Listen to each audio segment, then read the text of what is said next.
Amazing. It's like I'm on the mule in the Grand Canyon. I can't believe it. Colors, so vibrant. Unbelievable. Ahoy! How are you? Guess what we're going to talk about? Yep. Look at you, Copernicus. Viewmasters. So I took a bunch of notes. This might be a little scattered brain, but it's actually kind of interesting. So Viewmasters, these, invented by two cats, William Gruber and Harold Graves. Now, the very first one was introduced in 1939, still a patent pending, at the New York's World Fair. 1939. But I'm a little ahead of myself. We have to go back about a decade or so. Portland, Oregon. This guy named Ed Mayer, he finishes his service at the end of World War I. He's in Portland, Oregon, and he's working as a pharmacist at the Owl Drug Store, which apparently, I don't know if it was nationwide, but it wasn't. It was certainly on the West Coast. It had several locations. But oddly enough, take a look. Here's the Owl Drug Store, Portland, Oregon, pretty close to the time period we're talking about. Take a look.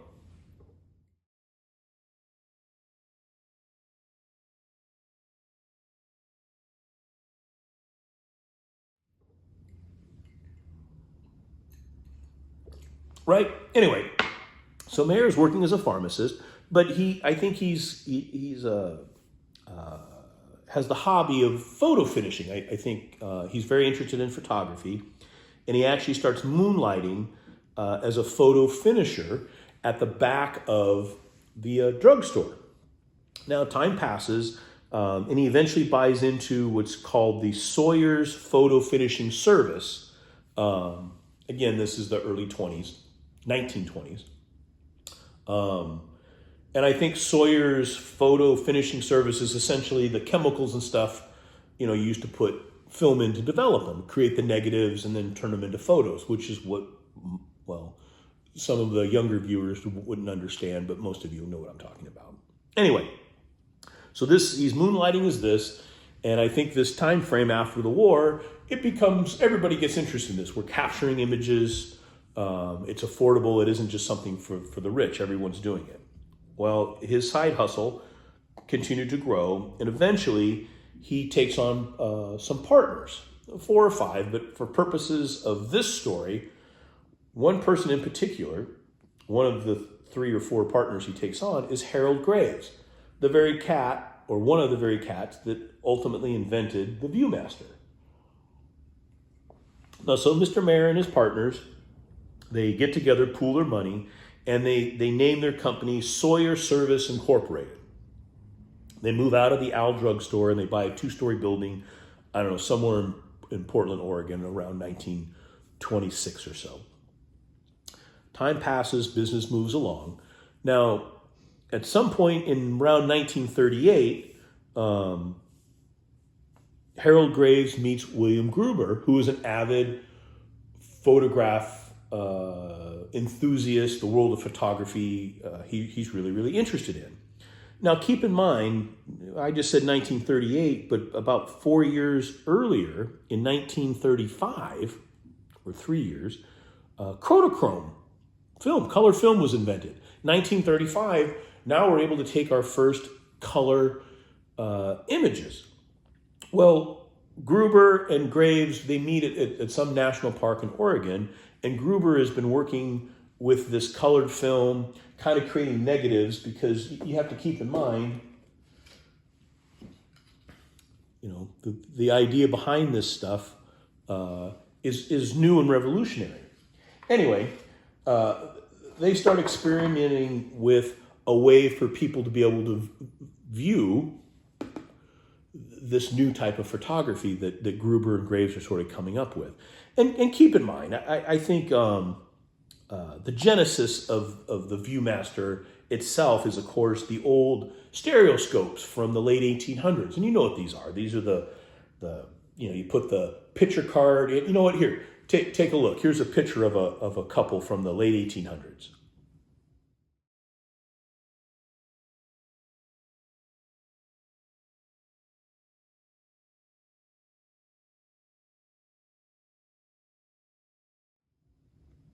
right? We're all familiar with those. This is what we used to entertain ourselves at the the turn of the 1800s into the 1900s. Two of the same image, and it kind of creates that 3D, and you'd slide it back and forth. Everybody has seen these. So now we jump forward. It was 1938. They meet. By 1939, they go to the World's Fair again in New York. Take a look. Here's a poster from the 39 World's Fair. They don't really do World's Fairs anymore, do they? I don't know. Anyway, here's a poster from New York's World Fair 1939, followed by a picture of the patent pending Viewmaster. Take a look.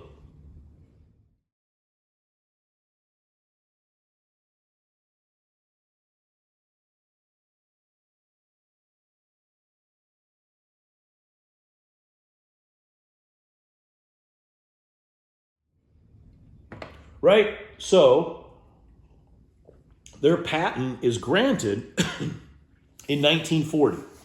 And what this is a 1940 Viewmaster. Sawyer's Viewmaster, because again, you'll remember that Mr. Graves and Mr. Mayer own the company Sawyer Service, Inc. And they basically work in conjunction with Gruber and the other partners. So we have Sawyer's Viewmaster, Portland, Oregon, third dimension pictures in full color, Kodachrome. I was just yapping about it. Right? So here is a Viewmaster from 1939. The little eye sockets come off. Very simple, very little has changed. You can see how thin it is. I wouldn't call it fragile. This is Bakelite. But you pull this lever and you could drop a reel in. Oops, my piece fell off. You drop a reel in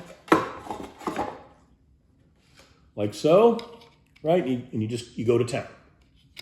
The amazing thing is these never changed. From 1939 to Viewmaster's demise, the reel stayed the same size, and a modern reel or an old reel will fit in any of the Viewmasters. But anyway, you would put the reel in. Here, take a look. Here's a close-up. I took a photo of a close-up of the logo there. Take a look.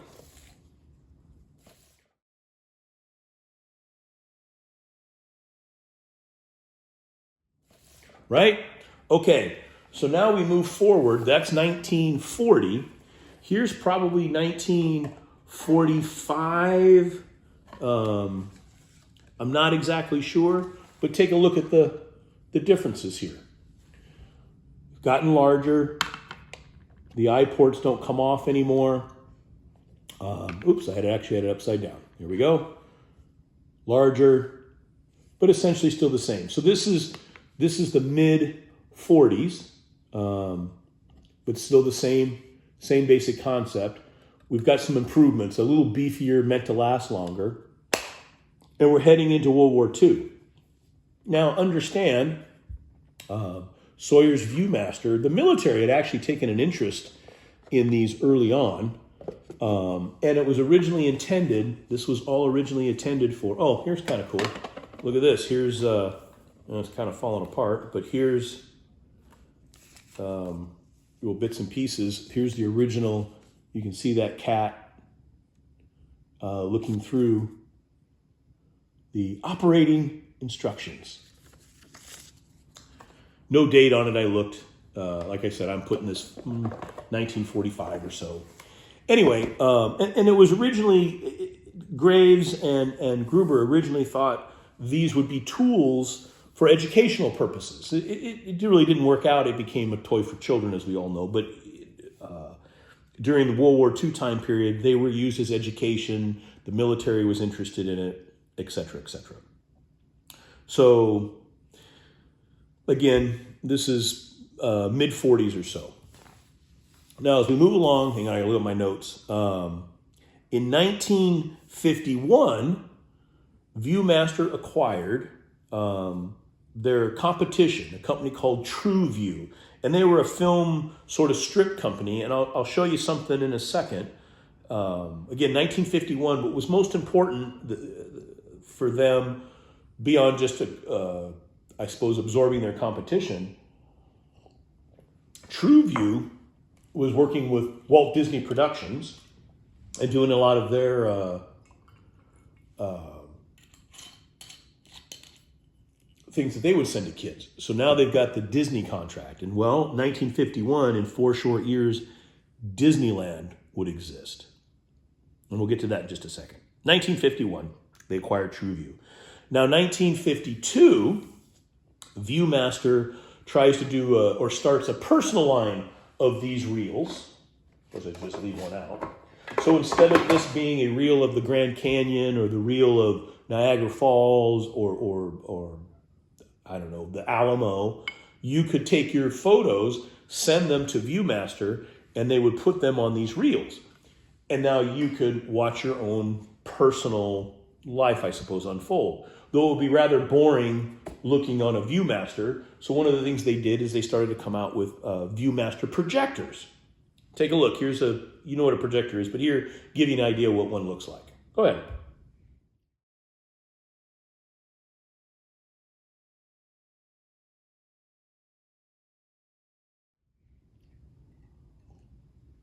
Right. Now that process only lasted about 10 years.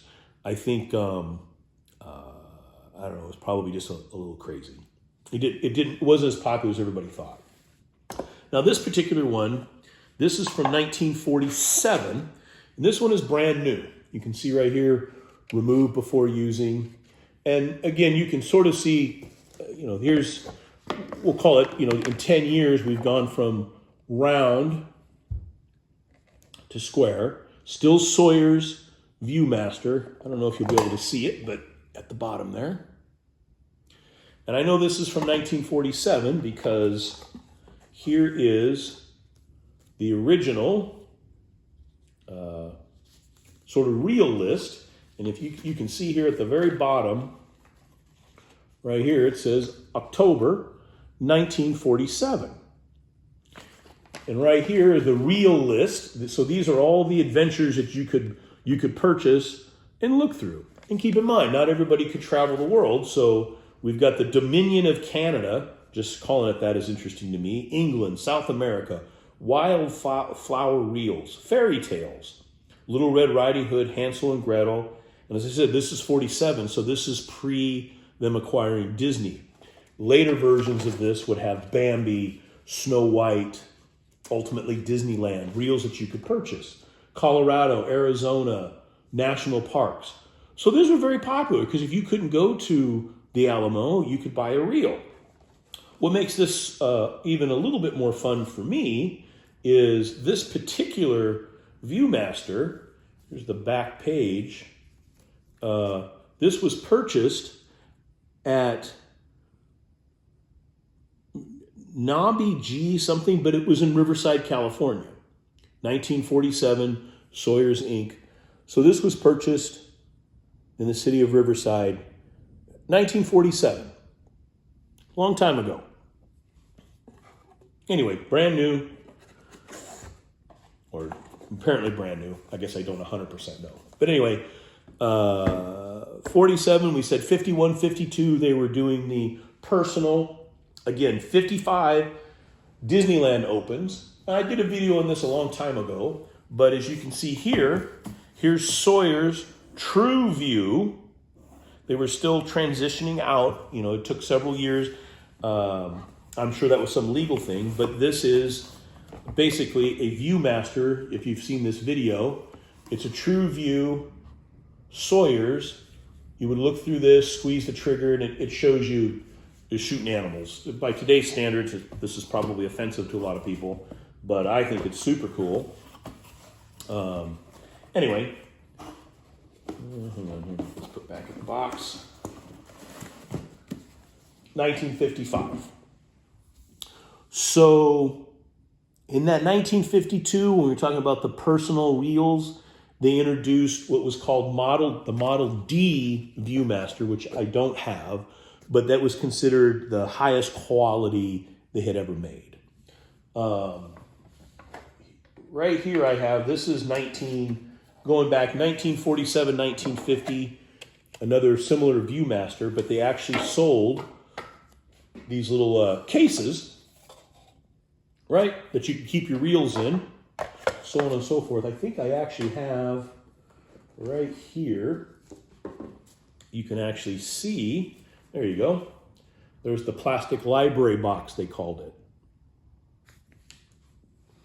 Anyway, and again, all this stuff, there's just tons and tons of various reels. These are not in any, oh, here you go, look, here's Bambi. So this would have been 1955 or later. Anyway, you get the idea there with this. Where was I? In 1955, they come out with a Model E, which is this bad boy right here. And they make a huge significant change. And I know it's Model E because it actually says so on the box, right below viewer. And you'll start to note a big change. This one also has not been used. The V, which makes it easier to get the reels in and out. A little bit of color now. Still Bakelite. It's gotten much smaller, a little bit more compact. You can kind of see the difference here as we're evolving, right? Model E because of the V. Here is the original brochure. You can see March of 1955. So that's pretty interesting and cool. Let's see, this one goes in here with this lid. Sorry, forgive me.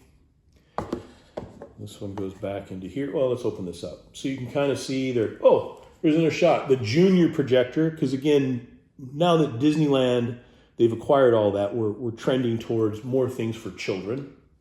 I'll talk about this. See the light attachment? I'm going to show you that right now. But again, original, 1955, never used, Viewmaster, note the V. Put this all back in here. So, this is 1958. In 1958, the Model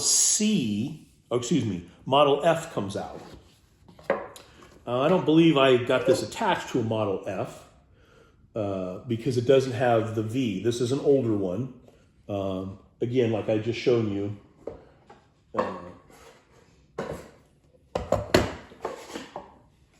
V. No V. But what's interesting about this is a battery pack. You'd put D batteries in, I guess, in case you were in the dark, and you could press this button and still watch your reels. So now we've got a lighted Viewmaster. You don't have to rely on lamps to be able to see, or the sun, I suppose. And that's 1958, and this would attach to any of them of the time period, I think. And again, here's another brochure, which, no, nothing interesting in this one. Anyway, so we move forward a little bit. In the history-wise, 59 to 62, they stopped doing the Bakelite because it's expensive, and now we have injection mold plastic, and they're able to add colors. And the last model that they were able to do, and I don't have one, was called a Model G, and they kind of put it in the corner right here. Now, in 1966, Sawyer was acquired by General Aniline Film, known as GAF. Here's a picture. It's actually the model. They started putting GAF right here in the corner. Take a look. Here's a close-up of that.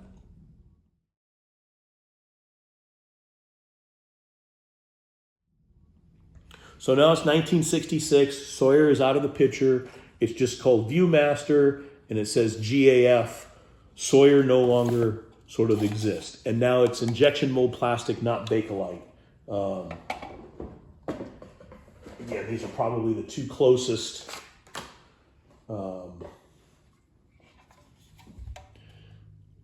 The weight difference is dramatic.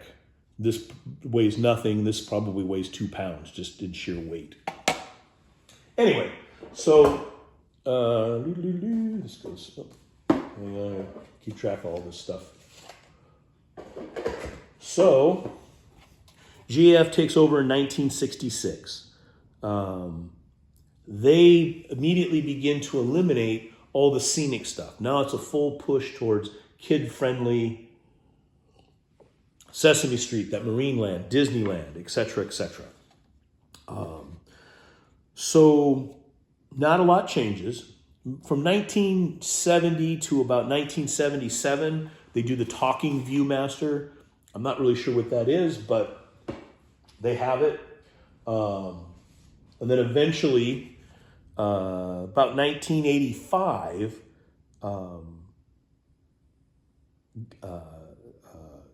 GAF sells to basically Ideal Toys / Fisher-Price / Mattel, which is where we get sort of the Viewmaster of today. The kind that comes in the plastic sort of, not boxes, literally the shrink wrap sort of plastic. Nothing against it. And it's completely for kids. Then they start doing different shapes. You have Mickey faces, Darth Vader, etc., etc. Now in 2015, and I'll show you a picture, I had to buy it because if I have the very first one from 1939, I felt I needed to get the very last one. 2015, they came out with, Viewmaster came out with virtual reality goggles that somehow tie to a smartphone. I get the sense that it was very gimmicky because it was discontinued in 2019. I have a sense that you put the goggles on, but you have to scan everything in with your phone. So really you're just looking at your phone. But again, that's early virtual reality, early goggles, but clearly it ultimately it didn't work, and it was discontinued. But if I have the first ones, I thought I should have the very last one. Anyway, sort of a history of Viewmaster. I'm sure you didn't really give a rat's ass, but I thought it was fascinating. These all belong to my father. I don't know why he was collecting them, but he was. Here's some unopened, $1.75 Eskimos of Alaska. Well, he paid $3. He bought it somewhere. And you can see, GAF. And this is from I saw a date here somewhere. 1973. This one is 1973. This one I don't see a date, but I'm guessing the same time period. And as you can see, whoever had this originally, I'm guessing these are cleaners. You put this in, it'll take the dust out of the inside of various things. Anyway, and there's just, I don't know if there's hundreds, but E.T., dinosaurs, Snow White, the love bug. Hey! So that's the 60s. There's a date on there. Mary Poppins. Wow, that's cool. More dinosaurs. Sesame Street, E.T., no particular order, obviously. And then someone, whoever he got this from, was such a spaz, they actually categorized it. Kind of interesting. Anyway, I thought it was really, really cool. I was doing some of the research, too much of that. I found very interesting. Again, nothing lasts forever. No, I will not be buying every Viewmaster model. That would be crazy. Like I said, I just got the last one. And I think I showed you a picture of it. If I didn't, here you go.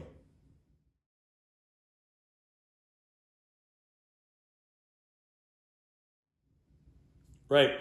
Anyway, in this world, when you can be anything you want,